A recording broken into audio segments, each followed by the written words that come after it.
Anda kembali bersama kami selama Indonesia pemirsa. Tercatat ada 384 orang yang mendaftar menjadi calon pimpinan KPK melalui daftar langsung dan pendaftaran online. Para pendaftar berasal dari beragam latar belakang mulai dari advokat, hakim, perwira tinggi Polri hingga pimpinan KPK yang memutuskan untuk maju lagi. Ini kita bandingkan ya Naila ya dengan seleksi 5 tahun lalu. Seleksi kali ini melibatkan BNPT dan BNN dalam proses seleksi. Marvin, sedangkan di tahun 2015 lalu hanya melibatkan tim Pansel Capim KPK. BNPT dilibatkan dalam proses seleksi untuk menghindari Capim KPK yang teridentifikasi paham radikalisme.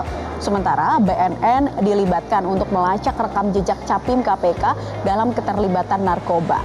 Untuk tahapan pemilihan Capim KPK dimulai dengan pendaftaran, seleksi administrasi, uji kompetensi, hingga wawancara oleh tim Pansel.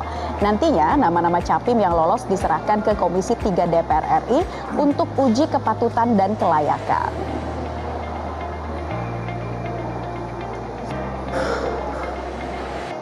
Iya pemirsa, tentunya tak mudah ya menjadi pimpinan Komisi Pemberantasan Korupsi. Betul, masih banyak kasus yang belum terungkap dan tidak sedikit pula kasus yang justru mangkrak.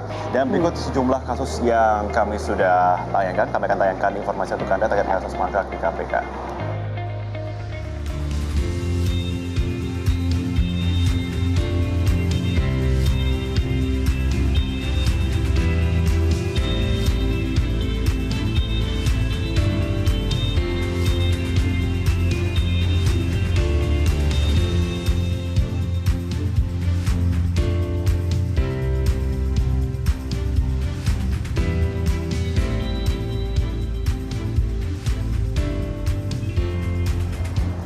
Ya, tercatat ada 384 nama terdaftar menjadi calon pimpinan lembaga anti rasuah di negeri ini. Mereka datang dari beragam profesi dan juga kompetensi dan juga bisa berbeda misi. Ya, masyarakat tentu berharap yang terbaik menjaga Indonesia dari korupsi. Bagaimana tindak dan juga hingga kini kasus korupsi masih terjadi dan juga kasus yang terjadi ini masih banyak yang mangkrak dan juga belum diatasi. Seperti tadi kita lihat di grafik sebelumnya ya, ada belasan kasus mangkrak begitu.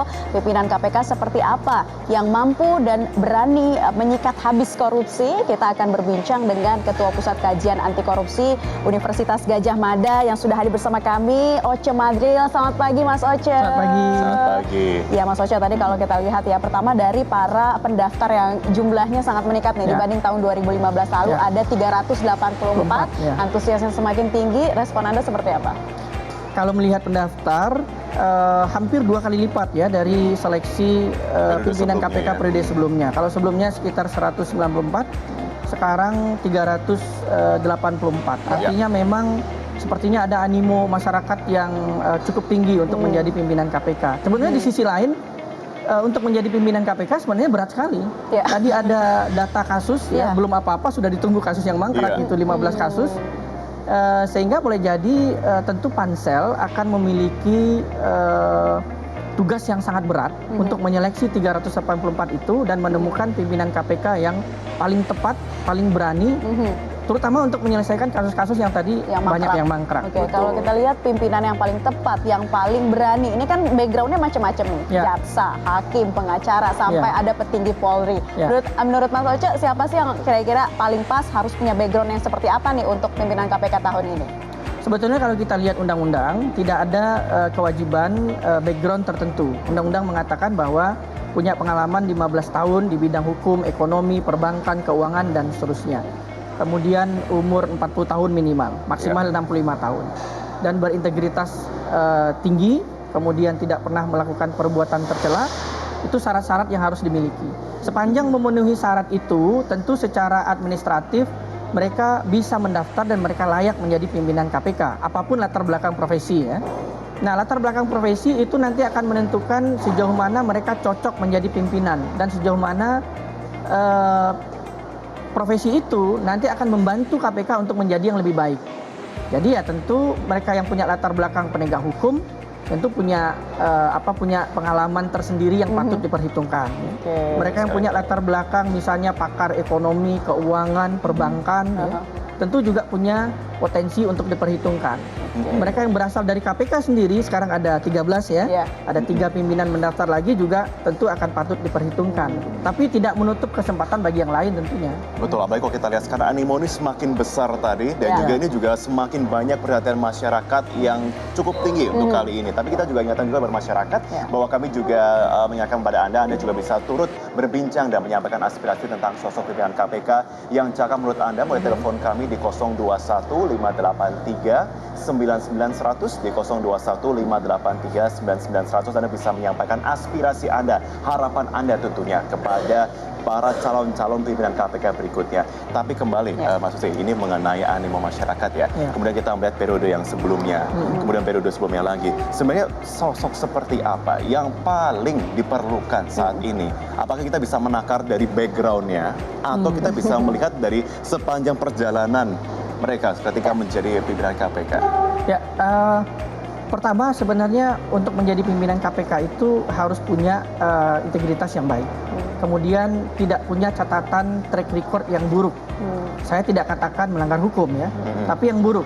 Karena di Undang-Undang KPK itu ada syarat tidak pernah melakukan perbuatan tercela. Betul. Jadi bayangkan begini ya, kami dulu di Pusat Kajian Anti Korupsi UGM pernah membantu pansel periode sebelumnya untuk melakukan tracking atau melakukan menelusuri jejak rekam para beberapa calon kandidat pimpinan KPK.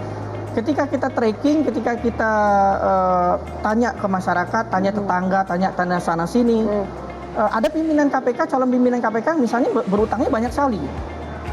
Dia masih punya utang di sana sini. Kemudian ada calon pimpinan KPK yang asetnya tidak jelas ya. Betul. Asetnya tidak jelas. Kemudian mungkin bayar pajaknya telat. Aduh, jangan sampai ya. Jadi hal-hal semacam itu nanti akan diketahui oleh pansel. Oke. Jadi untuk menjadi yang berani mendaftar ya 384 ini berani sekali nih gitu. Nanti mereka akan dicek satu-satu ya, rekam jejaknya akan seperti dicek apa satu begitu. persatu dan akan ditelusuri. Ya. Ya itu tadi karena memang ada syarat tidak pernah melakukan perbuatan tercela. Jadi ya hal-hal semacam misalnya dia berutang dengan banyak tempat dan seterusnya itu penting diperhitungkan ketika menjadi anggota KPK. Kan nggak mungkin pimpinan KPK terlilit utang kan juga lucu. Nah itu ya kerja keras dari pansel nantinya untuk memilih. Tapi kalau Mas Oce kita evaluasi lagi kinerja KPK selama 4 tahun terakhir ini berapa persen sih kalau dari data yang ada dapatkan begitu ya bisa berhasil menurunkan tingkat korupsi di Indonesia? Kalau kita lihat data indeks persepsi korupsi yang setiap tahun dikeluarkan oleh Transparansi Internasional, sebetulnya kita angkanya membaik, tetapi tidak terlalu tinggi.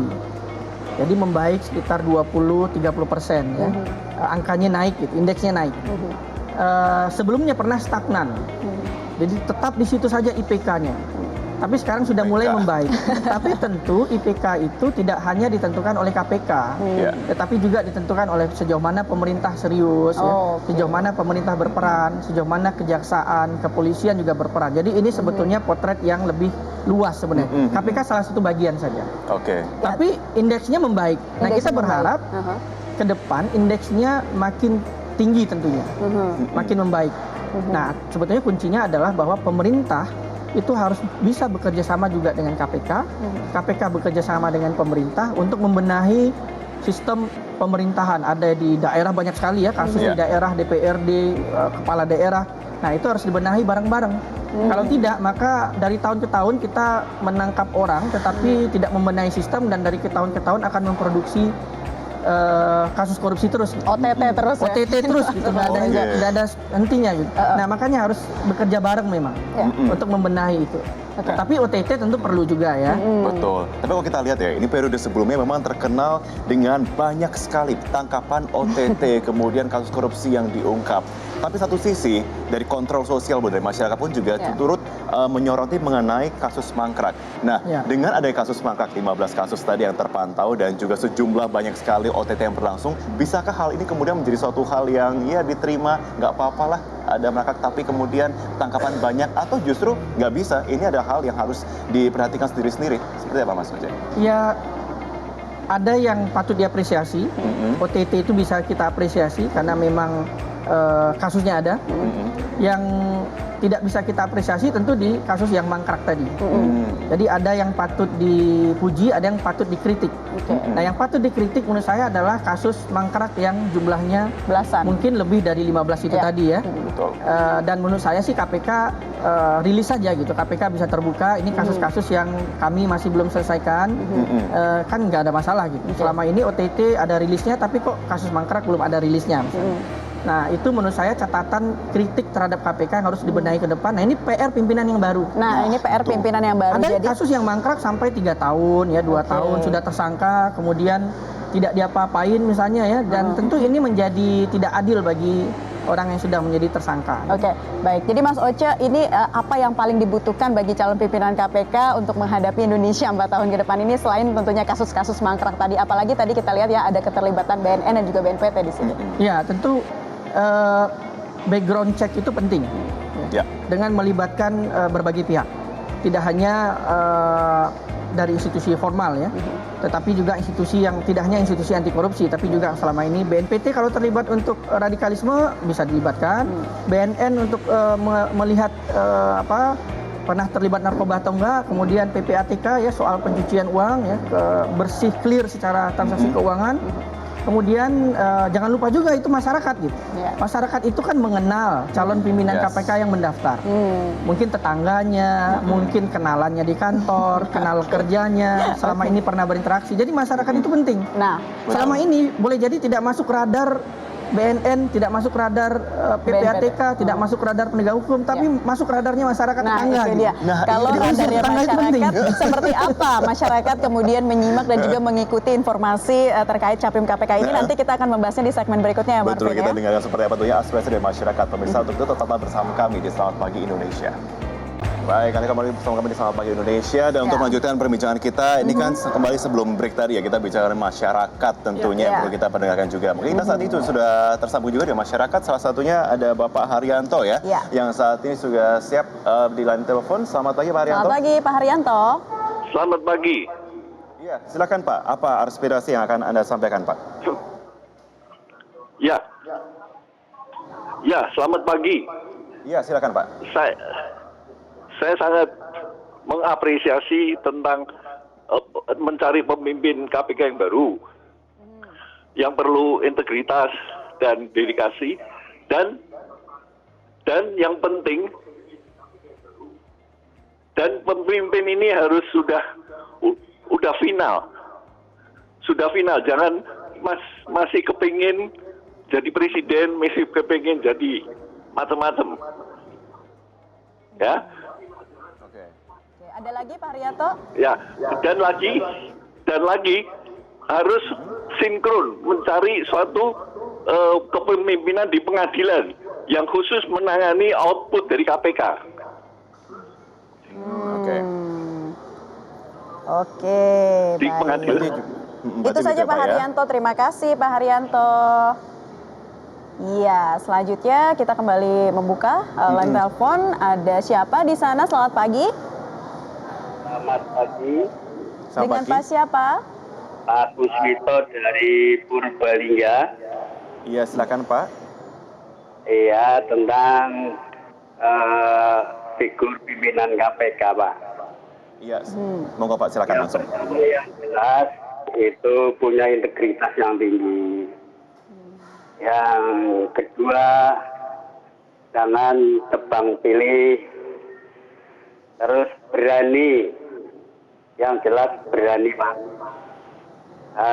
Selanjutnya, saya akan bertanya,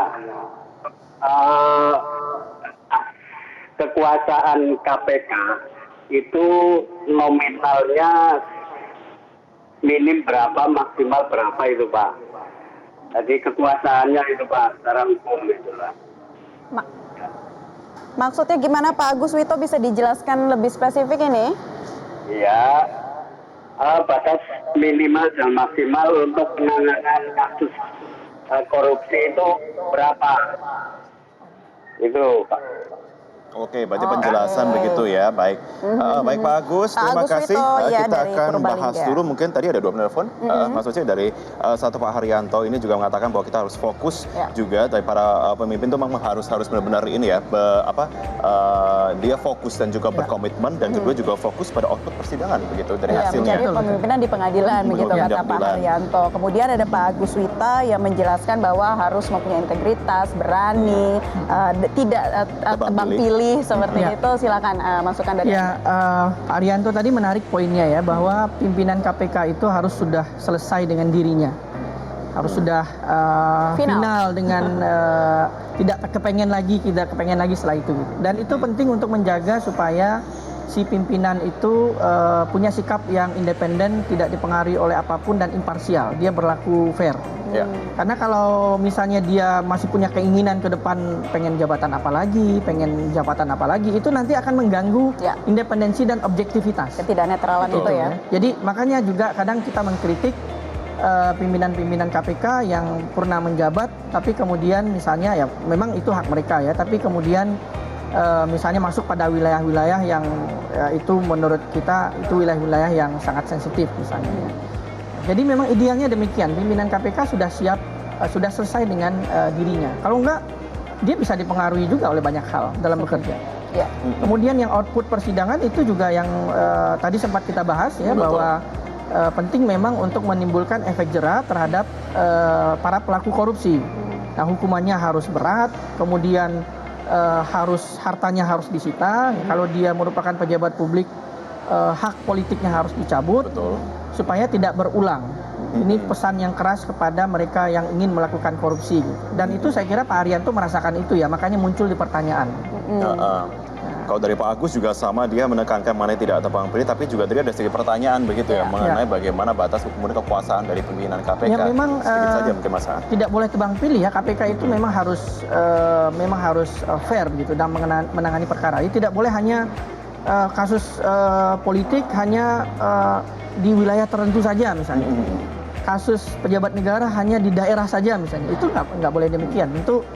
Tentu itu bukan ukuran dalam menangani kasus. Ukurannya adalah jika buktinya lengkap, cukup, maka segera diproses. Segera diproses Ya. langsung. Itu prinsipnya demikian. Ya, dimanapun kasus itu ada, kalau buktinya sudah lengkap, maka mereka harus segera memproses itu. Tidak tebang pilih ya. Tidak Pokoknya tebang betul. pilih. Baik, itu Tidak tebang tadi pilih. pertanyaan dari Pak Agus Wita dan Pak Haryanto semoga sudah terjawab Ya. dan kita kembali membuka telepon interaktif. Selamat pagi. Selamat pagi dengan Bapak siapa? Ada Pak Penny? Ya, silakan Pak. Ya, halo. Iya, halo, silakan. Ya, terima kasih Metro TV atas diskusi yang baik menyangkut dengan mencari pemimpin baru untuk KPK. Yang masukan saya bahwa dari tahun atau dari periode ke periode untuk menggantikan KPK, tadi ada penelpon yang mendahului saya mengatakan bahwa dia harus berani. Berani yang dimaksudkan di sini semua orang bisa berani dalam hal membuat korupsi. Oleh sebab itu saya minta untuk ketika seleksi pimpinan baru untuk KPK ini, kalau hanya kita melakukan persyaratan umum, tidak akan untuk orang sukses dalam menjalankan sistem demokrasi yang baik di Indonesia. Yang saya harapkan adalah bisa panitia yang melakukan seleksi ini masukan saya supaya harus diingat. Melakukan seleksi harus melalui sistem supranatural. Ketika melakukan seleksi melalui supranatural, seorang yang sebagai pemimpin, ketika dia memimpin, dia takut akan alam. Pak Penny, supranatural yang Anda Maksudnya itu maksud ini bagaimana seperti tuh, Pak? apa ya? Supranatural yang dimaksudkan adalah orang-orang yang diseleksi harus melalui hal yang sangat mistik. Oke. Yang dimaksudkan saya adalah yang bersifat mistik. Ketika manusia berhadapan dengan manusia, hukum orang ketika dia dapat tangkap, dia bisa hanya kos gratis, Mbak. Baik, Pak Sudah kami Penny. tangkap Pak Kami Tony. Baik, tangkap. nanti kita akan Terima coba kasih ya. bahas ya. Terima kasih Pak Tony. Berikutnya kita ada Kita buka lagi line telepon interaktif. Selamat pagi dengan Pak siapa?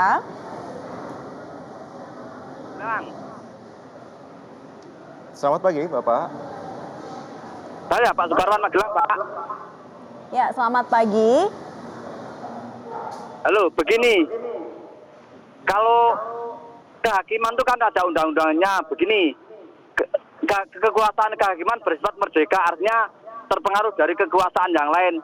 Alangkah baiknya kalau KPK diselipkan pasal seperti itu. Kekuasaan KPK adalah bersifat merdeka, jadi tidak terpengaruh institusi yang lain. Artinya bisa fair, bisa adil, bisa tanpa pokoknya tidak tebang pilih. Jadi kalau saya melihat sosok itu lengkap lah. Nanti Bapak terjemahkan sendiri. Tolong pimpinan KPK itu Pak Ahok tuh cocok bagi saya tuh, cocok Pak Ahok tuh. Pak Basuki Cahayapurnama tuh. Baik. Berarti intinya independen berarti Pak yang diperlukan ya berarti ya. Yo, Intinya salah independen, satunya hakim, kekuasaan KPK adalah merdeka, bersifat merdeka, artinya lepas dari pengaruh yang lain, harus gitu dong. Betul, Ya, baik. jadi tidak terpengaruh, ya seperti Kami itu. sudah kami Pak tangkap Sukarwan. Pak Sukarwan. Pak, terima Ya. kasih Pak. Ini kita coba bahas lagi. Pak Soce, oke tadi ada dua penelpon dari Pak Tony dan Pak Sukarwan. Kalau Pak Sukarwan tadi mengedepankan mengenai independensi. Independen. Ya. Ya harus berani juga pokoknya. Kembali seperti poin sebelumnya tadi Pak Haryanto yang mengatakan kita harus independen, tidak tidak tebang pilih ya. Ya. Dan kemudian dari Pak Tony tadi sempat Pak Tony. mengatakan ya harus menarik. berani ya, harus Berani. berani, tetapi beraninya dalam sisi yang lain. Ini katanya Betul, harus background mungkin kalau punya kita bisa tarik garis tengahnya keahlian begitu. yang lain katanya. Saudara. Supranatural itu ya. Semua natural begitu. Silakan Mas Oce. Ya kalau independensi itu syarat mutlak. Pimpinan KPK memang harus independen supaya dia bisa berani. Jadi dia tidak tergantung pada siapa, tidak tergantung pada apa, tidak dipengaruhi oleh siapa dan tidak dipengaruhi oleh apa-apa gitu. Jadi dia memang harus manusia yang independen sehingga dalam membuat keputusan objektif. Hanya berdasarkan alat bukti yang ada. Ya. Kalau sudah masuk tendensi politik, maka keputusan akan dipengaruhi oleh preferensi politik. Betul. Kalau sudah dipengaruhi oleh ekonomi bisnis, maka keputusan nanti akan dipengaruhi oleh kepentingan ekonomi dan bisnis. Ya. Nah, itulah gunanya kita mencari pimpinan KPK yang independen supaya lembaga itu menjadi objektif, tidak menghukum orang karena pertimbangan-pertimbangan yang lain. Karena yang kita cari adalah penegak hukum. Kita tidak mencari seseorang yang akan berbisnis untuk profit ya, atau seseorang yang akan berpolitik, tidak demikian. Jadi betul itu pendapat dari Pak Sukarwan, kemudian Pak Tony ini harus independen supaya dia bisa berani. Itu syaratnya Dan memang berani. demikian. Harus yang seperti Oke, itu kalau ya. Nah, yang supranatural itu, Nah, itu mungkin itu aspirasi. PR buat pansel itu. Jadi menurut saya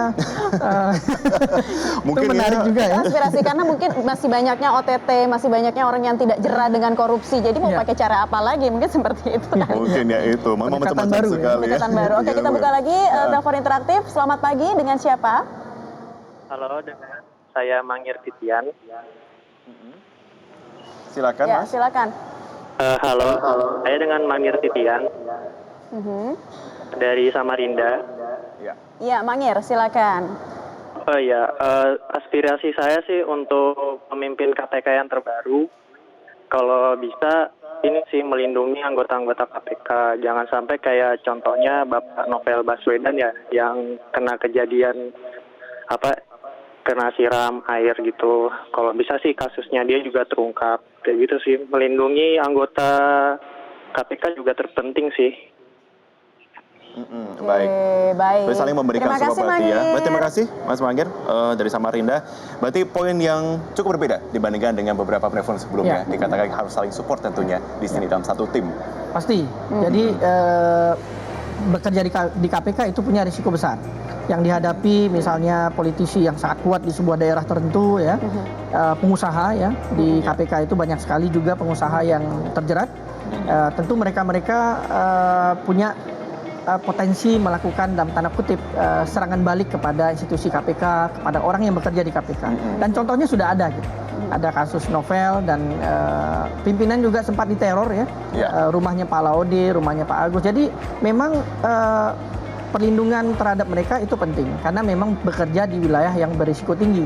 Tapi sebetulnya tidak hanya KPK, di kejaksaan juga risikonya juga tinggi, Banyak di kepolisian risiko itu. juga risikonya tinggi. Jadi pada prinsipnya hakim juga demikian. Jadi mereka yang bekerja di bidang penegakan hukum itu harus tersedia perlindungan bagi mereka, termasuk bagi keluarganya. Dan itu negara harus menyediakan itu.